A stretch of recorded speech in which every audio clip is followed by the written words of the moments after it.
ভারতের শহর আগ্রায় মুঘল সাম্রাজ্যের স্থপতিদের এমন একটি শ্রেষ্ঠ সৃষ্টি বিদ্যমান, যেটিকে আজ সারা বিশ্ব তাজমহল নামে চেনে। ৪২ একর জনে বিস্তৃত, দূর থেকে ঝকঝকে এই সমাধিসৌধে যেমন সৌন্দর্যের বাগান সাজানো রয়েছে, তেমনি এর উপর আজও ঘোরাফেরা করছে বিষাদ আর বেদনার অনেক মেঘ। ডেইলি ইউনিট বাংলাদেশের ভিডিওতে আপনাদের আবারও স্বাগতম। দর্শক, প্রায় ৪০০ বছর আগে তৈরি হওয়া এই অপূর্ব বিল্ডিং, যেখানে সেই সময় সবচেয়ে বড় এবং সবচেয়ে বিলাসবহুল স্থাপনা ছিল, সেখানে আজ একে পৃথিবীর ৭ম আশ্চর্য হিসেবেও গণ্য করা হয়। এই অতুলনীয় কাঠামো নির্মাণে ২০,০০০ শ্রমিক দিনরাত রক্ত ঘাম ঝরিয়েছে, আর তা ১ বা ২ বছর নয়, বরং পুরো ২২ বছর ধরে। আজকের দিনে এর মূল্য নির্ধারণ করা হলে সাদা মার্বেলে তৈরি এই অমূল্য সমাধি আশ্চর্যজনকভাবে $১ বিলিয়ন, অর্থাৎ ৭,৫০০ কোটি টাকারও বেশি দামি। কারণ এই বিল্ডিংয়ে মুঘল স্থপতিরা তাদের দক্ষতার এমন সব নিদর্শন রেখেছেন, যেগুলোর প্রশংসা আজও বিশ্বের সেরা ইঞ্জিনিয়াররা করে থাকেন। এই বিল্ডিং এমনভাবে ডিজাইন করা হয়েছে যে মেইন গেটের পেছন থেকে এটি অনেক বড় মনে হয়, কিন্তু যখন মেইন গেটের দিকে এগিয়ে যাওয়া হয় তখন এটি স্বয়ংক্রিয়ভাবে ছোট হয়ে যেতে থাকে। মাথা ঘুরিয়ে দেওয়া এই ট্রিক ছিল না মুঘল স্থপতিদের একমাত্র চমক। এর চারপাশে দাঁড় করানো মিনারগুলো একেবারে সোজা নয়, বরং বাইরের দিকে একটু হেলে রাখা হয়েছে। কারণ যদি সেগুলো একেবারে সোজা করে দাঁড় করানো হতো, তাহলে দূর থেকে দেখতে ভিতরের দিকে হেলে পড়ছে বলে মনে হতো, যেমনটা কিছু মসজিদে দেখা যায়। মিনারগুলোকে বাইরের দিকে হেলানো আরেকটি বড় কারণ ছিল, সেটি হলো যদি কোনো ভয়াবহ ভূমিকম্প হয় তাহলে মিনারগুলো বাইরে পড়ে যাবে এবং তাজমহলের গায়ে আঁচড়ও লাগবে না। কিন্তু প্রশ্ন হচ্ছে, এমন কি কারণ ছিল যে নির্মাতা কোনোভাবেই এর উপর একটি আঁচড়ও সহ্য করতে পারতেন না? তাজমহলের সেই কোন কোন গোপন রহস্য ছিল, যেগুলো ৪০০ বছর আগে লুকানোর চেষ্টা করা হয়েছিল? আর যখন সেই সময় কংক্রিট বা স্টিল ছিল না, তখন কিভাবে তৈরি হলো এই বিশাল সমাধিসৌধ এবং এর উপরের ৪০ মিটার উঁচু গম্বুজ? এসব সহ এবং আরও অনেক কিছু জানতে পারবেন আজকের এই বিশেষ ভিডিওতে। দর্শক, এই গল্প শুরু হয়েছিল ১৬০৭ সালে, যখন ভারত এবং পাকিস্তানের এই অঞ্চল ছিল মুঘল সাম্রাজ্যের নিয়ন্ত্রণে। এই দিন মুঘল সম্রাটের সবচেয়ে ছোট ছেলে শাহাবুদ্দিন মুহাম্মদ খুররম ১৫ বছর পূর্ণ করেছিল, এবং এই উপলক্ষে আগ্রা ফোর্টে এক জাঁকজমকপূর্ণ পার্টির আয়োজন করা হয়েছিল। খুররম ছিলেন মুঘল সম্রাটের সবচেয়ে প্রিয় সন্তান। সেই কারণে তার প্রতিটি জন্মদিনে তাকে হীরা জহরত এবং সোনায় ওজন করে উপহার দেয়া হতো, অর্থাৎ খুররমের যতজন ওজন ততটাই ধন সম্পদ তার নামে ঘোষণা করা হতো। কিন্তু এই জন্মদিনে কিছু ভিন্ন রকম বিশেষ কিছু হতে যাচ্ছিল। মুঘল সম্রাট তার ছেলের বিয়ে দিয়েছিলেন তার এক আইন উপদেষ্টার কন্যার সঙ্গে, যাকে মুমতাজ মহল নামে ডাকা হতো। মুমতাজ ও খুররম প্রথম দিনই একে অপরের প্রেমে পড়ে গিয়েছিল, এবং কেউই তখন জানত না যে এই প্রেম চিরকাল স্থায়ী হতে চলেছে। পরবর্তী ১০ বছরে শাহজাদা খুররম বহু যুদ্ধ করেন এবং সেগুলোতে গৌরবময় বিজয় লাভ করেন। এই কারণে সম্রাট খুশি হয়ে তাকে উপাধি দেন শাহজাহান, যার মানে দুনিয়ার রাজা। শাহজাহানের মোট ৬ জন স্ত্রী ছিল, যারা আগ্রা ফোর্টের হারেমে থাকতেন। এই ৬ জনের মধ্যে শাহজাহান সবচেয়ে বেশি ভালোবাসতেন মুমতাজ মহলকে, এবং সেই কারণে তার বেশিরভাগ সময় মুমতাজের সঙ্গেই কাটত। সময় দ্রুত এগিয়ে যাচ্ছিল, এবং ৪ বছর পরে অর্থাৎ ১৬২১ সালে হঠাৎ করে মুঘল সম্রাট ইন্তেকাল করেন। শাহজাহান তখন মুঘল সাম্রাজ্যে যথেষ্ট খ্যাতি অর্জন করেছিলেন এবং পিতার প্রিয় সন্তানও ছিলেন। ১৬২৮ সালে অর্থাৎ বাবার মৃত্যুর ৬ বছর পরে তিনি সিংহাসন গ্রহণ করেন। পুরো মুঘল সাম্রাজ্য তাদের নতুন সম্রাটকে নিয়ে খুবই খুশি ছিল। এটি সেই সময় ছিল যখন মুঘল সাম্রাজ্য তার সর্বোচ্চ উচ্চতায় ছিল। ভারত, পাকিস্তান এবং আফগানিস্তানের অনেক অংশ জুড়েই ছিল মুঘল শাসন। সব ডিসিশন শাহজাহান নিজেই নিতেন, যদিও পেছন থেকে মুমতাজ মহল তাকে উপদেশ দিতেন। কিন্তু কেউ জানত না যে এই সুখ অচিরেই বিষাদে পরিণত হতে যাচ্ছে। মাত্র ১ বছর সিংহাসনে থাকার পর আবারও মুঘল সাম্রাজ্যকে শত্রুদের মুখোমুখি হতে হয়। পরবর্তী ২ বছর ধরে যুদ্ধ চলতে থাকে এবং সেখানে শাহজাহান আবারও সাফল্য অর্জন করেন। কিন্তু তখনই শাহজাহান একটি দুঃখজনক খবরে ভেঙে পড়েন। মুমতাজ মহল তার ১৪তম সন্তানের জন্ম দিতে গিয়ে গুরুতর অসুস্থ হয়ে পড়েন, এবং ১৭ই জুন ১৬৩১ সালে না চাইলেও তাকে বিদায় নিতে হয় এই পৃথিবী থেকে। মুঘল সাম্রাজ্যের আনন্দ মুহূর্তেই শোকে পরিণত হয়। এই খবর যেন শাহজাহানের ওপর বজ্রপাতের মতো আঘাত হানে। তার জীবনের সবচেয়ে প্রিয় স্ত্রী মুমতাজ মহল চলে গেছেন। বলা হয়ে থাকে এই দুঃখ তাকে অন্ধকারে নিমজ্জিত করে দেয়। পরবর্তী 8 দিন তিনি কিছু খাননি এবং 2 বছর পর্যন্ত কোনো গান শোনেননি, এমনকি আতরও ব্যবহার করেননি। মুমতাজ মহল মৃত্যুর আগে একটি শেষ ইচ্ছা প্রকাশ করেছিলেন। তিনি চেয়েছিলেন যেন তার কবর পৃথিবীর সবচেয়ে সুন্দর সমাধিতে নির্মাণ করা হয়। এই টাস্ক এবং মুমতাজের শেষ ইচ্ছা পূরণ করতে শাহজাহান তার সমস্ত ধন সম্পদ এবং জীবন উৎসর্গ করার সিদ্ধান্ত নেন।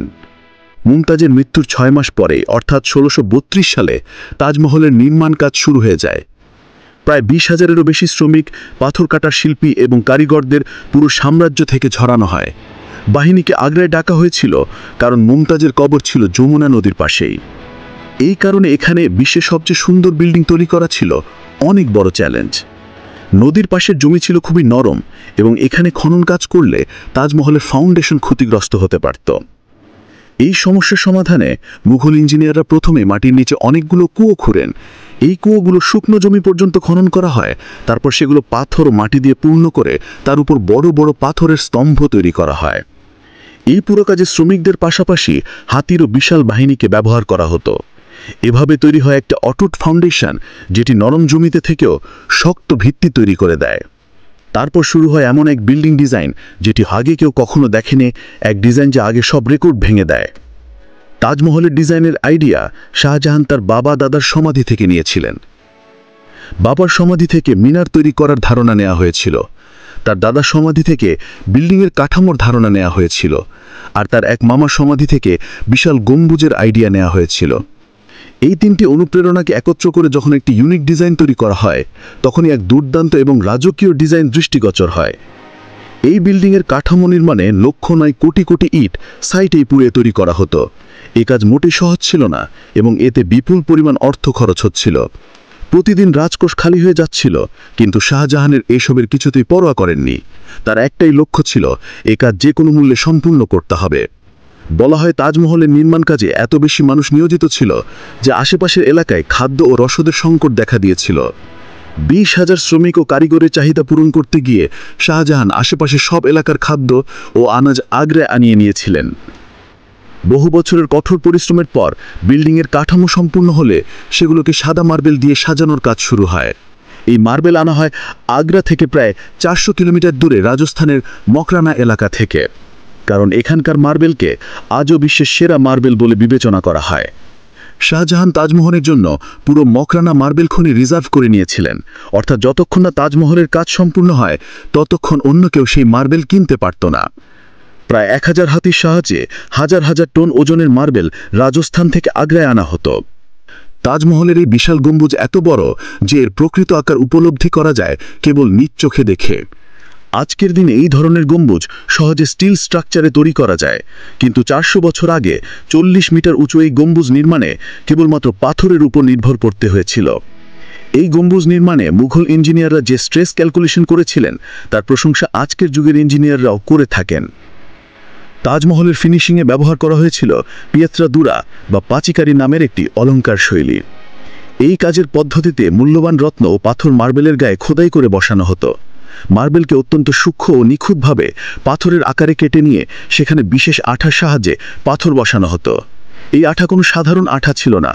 বহু গবেষণা ও পরীক্ষার পর জানা যায় যে এই আঠা তৈরি করা হতো গুড়, লেবুর রস এবং মার্বেল পাউডার একত্রে মিশিয়ে। আজও তাজমহলের রক্ষণাবেক্ষণের কাজে একই ফর্মুলার আঠা ব্যবহৃত হয়। তাজমহলের এক বিশেষ বৈশিষ্ট্য হলো এটি দিনে 4 বার রং পরিবর্তন করে। সূর্য ওঠার আগে এটি কালচে বা ব্ল্যাক শেড ধারণ করে। সূর্য ওঠার পর এটি হালকা হলুদ ও গোলাপি রঙে ঝলমল করে। দুপুরের সৌন্দর্য অন্যরূপে ধরা পড়ে, যেন নীল আকাশের মাঝে মুক্তোর মতো জ্বলছে। আর সূর্যাস্তের সময় পুরো বিল্ডিংটি সোনালী আভা ধারণ করে। পুরো 22 বছর পর অর্থাৎ 1654 সালে তাজমহলের নির্মাণ কাজ সম্পূর্ণ হয়। শাহজাহান তার প্রিয়তম স্ত্রীর স্মৃতিতে পৃথিবীর সবচেয়ে সুন্দর সমাধিসৌধ গড়ে তুলতে সক্ষম হন। তিনি এই রাজকীয় স্থাপনার নাম রাখেন তার প্রিয়তম স্ত্রী মুমতাজ মহলের স্মৃতিতে, যার নাম থেকে তৈরি হয় তাজমহল। প্রতি বছর মুমতাজের মৃত্যুবার্ষিকীতে শাহজাহান যমুনা নদী দিয়ে নৌকায় চেপে তাজমহলে আসতেন। এটি ছিল এমন এক বিশেষ প্রবেশপথ যা শুধুমাত্র রাজপরিবারের জন্যই তৈরি করা হয়েছিল। সেই প্রবেশপথের দেয়ালে ছিল অসাধারণ খোদাই ও অলঙ্কার, যা যেন কেবলমাত্র রাজকীয় চোখের দেখার জন্যই বানানো। শাহজাহানের এই ব্যয়বহুল প্রকল্প একদিকে সম্পূর্ণ হলেও এটি মুঘল সাম্রাজ্যকে এক প্রকার ধ্বংসের কিনারায় এনে দাঁড় করিয়েছিল। 4 বছর পর অর্থাৎ 1658 সালে শাহজাহান ও মুমতাজের নিজের ছেলেই তার বাবার সিংহাসন ছিনিয়ে নেয় এবং নিজেই মুঘল সাম্রাজ্যের সম্রাট হয়ে বসে পড়ে। শাহজাহান, যিনি বিগত 30 বছর ধরে রাজত্ব করে আসছিলেন, তাকে বন্দী করে রাখা হয় আগ্রা ফোর্টে। শুধু একটি সুবিধা তাকে দেয়া হয়েছিল, যে কক্ষে তাকে বন্দী করে রাখা হয়েছিল সেই কক্ষের জানলা দিয়ে তিনি তাজমহল দেখতে পারতেন। 8 বছর বন্দী থাকা অবস্থায় অবশেষে 74 বছর বয়সে শাহজাহান এই পৃথিবী ছেড়ে চলে যান। এবার তার পালা ছিল মুমতাজের সঙ্গে আবার মিলিত হওয়ার, তাই তাকে তাজমহলের পাশেই সমাধিস্থ করা হয়। আশা করি ডেইলি ইউনিট বাংলাদেশের এই ভিডিও আপনাদের ভালো লেগেছে। আপনাদের ভালোবাসা ও কমেন্টের জন্য অশেষ ধন্যবাদ। দেখা হবে আগামী আরও এক দুর্দান্ত ভিডিওতে।